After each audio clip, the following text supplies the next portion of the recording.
ممات يغيظ العدا يا شعبي يا سوداني. بكفي بكفي بكفي. من يوم الثورة دي ما قامت، ومن يوم ما نحن قعدنا وجينا الحكومة قاعدين يقولوا لنا والله كان ما حميتي الدم ده كان بقى في الركب، اللي يبقى على الرقاب خلي الدم ده يبقى على الرقاب، ونشوف احنا اخرة الدعم السريع ده، نشوف اخرهم شنو. نحن عايزين قصاص بهاء الدين وقصاص كل الشهداء، ليس بهاء الدين فقط، وانما بهاء الدين سيكون القشة التي قصمت ظهير العسكر كلهم عن بكرة ابيهم.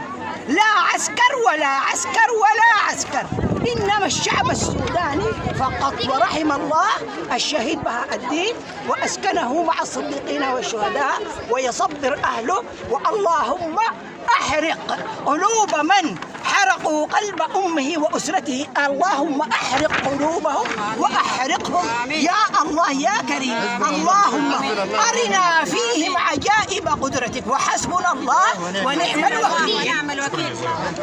إذا ما زلنا مصرين في هذا البث الحي المباشر، نحن معنا في منطقة الكلاكلا.